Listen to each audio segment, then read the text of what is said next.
नमस्कार।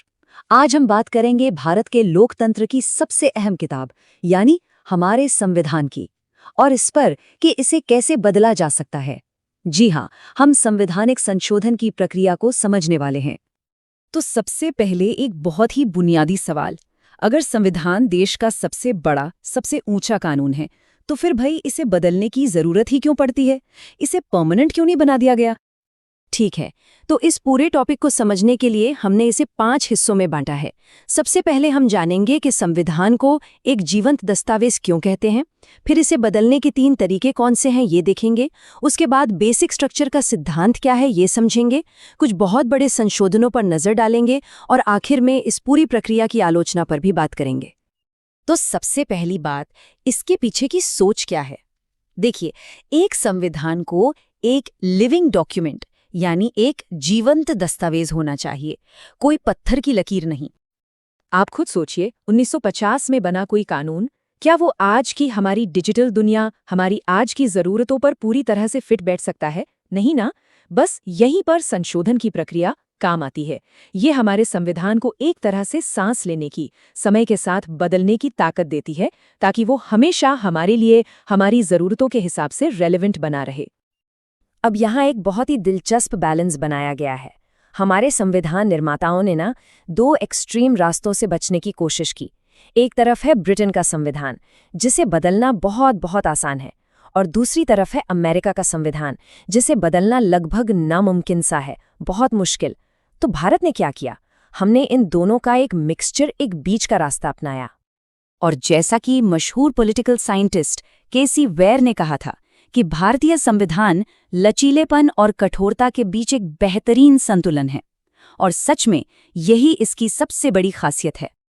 तो सवाल ये है कि ये बैलेंस असल में काम कैसे करता है? इसका जवाब हमें मिलता है आर्टिकल 368 में, जहां संविधान को बदलने के 3 अलग-अलग तरीके बताए गए हैं। चलिए एक एक करके इन तीनों तरीकों को समझते हैं। तो पहला तरीका है सबसे सीधा साधा सिंपल मेजॉरिटी यानी साधारण बहुमत। ये बिल्कुल वैसा ही है जैसे कोई आम कानून पास होता है। मतलब सदन में जितने लोग मौजूद हैं और वोट कर रहे हैं, उनमें से 50% से ज्यादा लोग पक्ष में होने चाहिए। और मजे की बात यह है कि इसे टेक्निकली आर्टिकल 368 के तहत एक संशोधन माना भी नहीं जाता। ये इसलिए ताकि कुछ जरूरी बदलाव आसानी से किए जा सकें। तो इस तरह का इस्तेमाल कहाँ होता है? ये होता है रोजमर्रा के जरूरी बदलावों के लिए, जैसे मान लीजिए कोई नया राज्य बनाना है, या किसी राज्य की सीमा बदलनी है, या फिर नागरिकता से जुड़े नियमों में कुछ फेरबदल करना है। इन सब कामों के लिए सिंपल मेजॉरिटी काफी है। ठीक है, अब आते हैं दूसरे तरीके पर, जो सबसे ज्यादा इस्तेमाल होता है, और वो है स्पेशल मेजॉरिटी यानी विशेष बहुमत। अब यहाँ से मामला थोड़ा सीरियस और सख्त हो जाता है। इसका इस्तेमाल संविधान के बहुत ही अहम हिस्सों को बदलने के लिए होता है। देखिए, इसमें ना एक नहीं बल्कि 2 शर्तें एक साथ पूरी करनी होती हैं। पहली शर्त, सदन की जो टोटल स्ट्रेंथ है, जैसे लोकसभा में 543, उसका बहुमत मिलना चाहिए।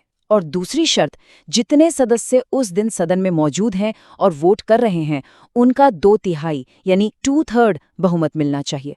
मतलब ये दोनों शर्तें पूरी होंगी तभी बिल पास होगा। ऐसा इसलिए किया गया है ताकि कोई भी बड़ा बदलाव जल्दबाजी में या तब ना हो पाए जब सदन में ज्यादा लोग मौजूद ही न हो। तो इस मजबूत तरीके का इस्तेमाल कहाँ होता है? ये होता है संविधान की आत्मा को छूने वाले हिस्सों में बदलाव के लिए, जैसे कि हमारे मौलिक अधिकार यानी फंडामेंटल राइट्स, या फिर directive principles of state policy यानी वो सभी प्रावधान जो हमारे देश की नींव हैं। और अब आता है तीसरा और सबसे मुश्किल तरीका। इसमें सिर्फ पार्लियामेंट ही नहीं बल्कि राज्य भी शामिल होते हैं।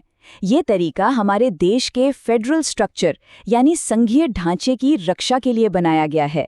इसमें क्या होता है? संसद में स्पेशल मेजॉरिटी तो चाहिए ही चाहिए, साथ ही देश के कम से कम आधे राज्यों की विधानसभाओं से भी उसे पास करवाना पड़ता है, सिंपल मेजॉरिटी से। अब जाहिर है ये तरीका सिर्फ उन बदलावों के लिए है जो केंद्र और राज्यों दोनों पर असर डालते हैं, जैसे कि राष्ट्रपति का चुनाव कैसे होगा, सुप्रीम कोर्ट और हाई कोर्ट की शक्तियों में कोई बदलाव करना हो, या फिर केंद्र और राज्यों के बीच शक्तियों का जो बंटवारा है उसमें कोई छेड़छाड़ करनी हो। यहाँ तक कि खुद आर्टिकल 368 में बदलाव करना हो तो भी यही तरीका अपनाना पड़ता है। तो चाहे कोई भी मेजॉरिटी चाहिए हो, प्रोसेस लगभग एक जैसा ही रहता है। बिल किसी भी सदन में लाया जा सकता है, लोकसभा या राज्यसभा। इसके लिए राष्ट्रपति की पहले से कोई परमिशन नहीं चाहिए होती। दोनों सदनों से इसे पास होना जरूरी है। और हाँ, एक बहुत जरूरी बात, अगर दोनों सदनों में कोई मतभेद हो जाए तो आम बिल की तरह यहाँ जॉइंट सिटिंग का कोई प्रोविजन नहीं है, मतलब बिल वहीं खत्म। और आखिर में 24वें संशोधन के बाद से राष्ट्रपति को इस पर साइन करना ही पड़ता है, वो इसे वापस नहीं भेज सकते। अब हम आते हैं कहानी के एक बहुत ही नाटकीय मोड़ पर। ये एक तरह की रस्साकशी थी। एक तरफ थी संसद, जिसे लगता था कि उसके पास संविधान बदलने की असीमित शक्ति है, और दूसरी तरफ था हमारा सुप्रीम कोर्ट, जो संविधान के संरक्षक की भूमिका निभा रहा था। ये टाइमलाइन देखिए, ये पूरी कहानी बताती है। 1971 में संसद ने 24वां संशोधन किया और कहा कि वो कुछ भी बदल सकती है, फंडामेंटल राइट्स भी। फिर 1973 में आया ऐतिहासिक केशवानंद भारती केस, जिसमें सुप्रीम कोर्ट ने बेसिक स्ट्रक्चर डॉक्ट्रिन लाकर संसद की शक्ति पर एक लक्ष्मण रेखा खींच दी। लेकिन फिर 1976 में 42वें संशोधन से संसद ने फिर अपनी ताकत दिखाई। ये खींचतान चलती रही जब तक कि 44वें संशोधन ने आकर एक तरह का बैलेंस फिर से नहीं बना दिया। इस पूरे लड़ाई का जो क्लाइमैक्स था वो था केशवानंद भारती केस। इसी केस ने हमें बेसिक स्ट्रक्चर डॉक्ट्रिन यानी मूल ढांचे का सिद्धांत दिया। सुप्रीम कोर्ट ने कहा, ठीक है, संसद को संविधान में संशोधन करने का अधिकार है, लेकिन आप इसकी बुनियादी संरचना, इसकी नींव को नहीं हिला सकते। आप घर की दीवारों का रंग बदल सकते हैं, खिड़कियां बदल सकते हैं, पर आप घर की नींव को ही नहीं तोड़ सकते। तो सवाल उठता है कि ये बुनियादी संरचना या बेसिक स्ट्रक्चर आखिर है क्या? देखिए, इसकी कोई फिक्स्ड लिस्ट नहीं है, लेकिन कोर्ट ने समय समय पर बताया है कि इसमें क्या क्या आता है, जैसे कि संविधान की सर्वोच्चता, देश का फेडरल और डेमोक्रेटिक होना, देश की एकता और अखंडता, और न्याय, स्वतंत्रता और समानता जैसे सिद्धांत। ये वो चीजें हैं जिन्हें कोई भी संशोधन छीन नहीं सकता। तो थ्योरी तो बहुत हो गई, अब जरा प्रैक्टिकल में आते हैं। देखते हैं कि इन संशोधनों ने असल में हमारे देश को कैसे बदला है। चलिए, कुछ सबसे बड़े और सबसे जरूरी संशोधनों पर एक नजर डालते हैं। जैसे कि सबसे पहला संशोधन जो 1951 में ही आ गया था, उसने जमींदारी खत्म करने और भूमि सुधारों के लिए रास्ता बनाया। फिर आया 42वां संशोधन। इसे तो मिनी कॉन्स्टिट्यूशन भी कहते हैं, क्योंकि इसने इतने सारे बदलाव किए।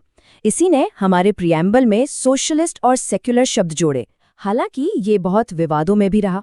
और फिर इसके असर को कम करने के लिए आया 44वां संशोधन, जिसने संपत्ति के अधिकार को फंडामेंटल राइट से हटा दिया। कुछ संशोधन तो ऐसे हैं जिन्होंने सीधे सीधे हम लोगों को और ताकत दी है, जैसे 52वां संशोधन जो आया राम गया राम की राजनीति को रोकने के लिए एंटी डिफेक्शन कानून लाया, या फिर 61वां संशोधन जिसकी वजह से वोट देने की उम्र 21 से घटाकर 18 साल कर दी गई। और हाँ, 73वें और 74वें संशोधन को कैसे भूल सकते हैं, जिन्होंने पंचायतों और नगर पालिकाओं को संवैधानिक दर्जा दिया। और 86वें संशोधन ने तो शिक्षा को एक मौलिक अधिकार बना दिया। और ये बदलाव का सिलसिला आज भी जारी है। हाल के कुछ बड़े संशोधनों को देखें तो 103वें संशोधन ने आर्थिक रूप से कमजोर वर्गों यानी EWS के लिए 10% आरक्षण का प्रावधान किया। और अभी हाल ही में 106वां संशोधन आया है, जिसने लोकसभा और राज्य विधानसभाओं में महिलाओं के लिए 1/3 सीटें रिजर्व की हैं। और इन सब को मिलाकर 2023 तक हमारे संविधान में कुल 106 बार संशोधन हो चुका है। ये नंबर खुद बताता है कि हमारा संविधान कितना जीवंत और गतिशील है। लेकिन क्या ये पूरी प्रक्रिया परफेक्ट है? नहीं, ये जितनी शक्तिशाली है, इसकी उतनी आलोचना भी होती है। तो चलिए अब इसका दूसरा पहलू भी देखते हैं और समझते हैं कि इसकी आलोचना क्यों की जाती है। देखिए, आलोचक कुछ बहुत जरूरी सवाल उठाते हैं। पहला, कि संशोधन शुरू करने की ताकत सिर्फ और सिर्फ संसद के पास है, राज्यों के पास नहीं। दूसरा, कई देशों की तरह हमारे यहाँ कोई अलग से कॉन्स्टिट्यूशनल कन्वेंशन जैसी बॉडी नहीं है जो सिर्फ संविधान में बदलाव पर काम करे। तीसरा, जैसा हमने पहले भी बात की, अगर लोकसभा और राज्यसभा में किसी बिल पर सहमति ना बने तो मामला अटक जाता है, क्योंकि जॉइंट सिटिंग का कोई रास्ता ही नहीं है। और चौथा, राज्यों को किसी संशोधन पर सहमति देने के लिए कोई टाइम लिमिट नहीं दी गई है, जिससे प्रोसेस में देरी हो सकती है। तो चलिए पूरी बात को फटाफट समेटते हैं। हमने क्या क्या समझा? पहली बात, हमारे संविधान का आर्टिकल 368 इसे बदलने की ताकत देता है। दूसरी, इसमें सिंपल, स्पेशल और फेडरल तीनों तरह की मेजॉरिटी का एक मिक्सचर है जो इसे लचीला भी बनाता है और कठोर भी। तीसरी और सबसे जरूरी बात, बेसिक स्ट्रक्चर डॉक्ट्रिन एक सेफ्टी वॉल्व की तरह काम करता है। और चौथी बात, संशोधन बिल पर राष्ट्रपति को अपनी सहमति देनी ही होती है। तो अंत में एक सवाल, क्या आपको लगता है कि भारत की ये जो संशोधन प्रक्रिया है, ये समय के साथ बदलने और संविधान की मूल आत्मा को बचाने के बीच एक सही संतुलन बना पाती है? क्योंकि देखिए, बदलने की ताकत आगे बढ़ने की ताकत है, लेकिन ये एक ऐसी शक्ति भी है जो प्रगति और परंपरा के बीच एक बहुत ही महीन धागे पर चलती है। और ये धागा कहाँ तक खिंचना चाहिए, ये बहस शायद हमेशा चलती रहेगी।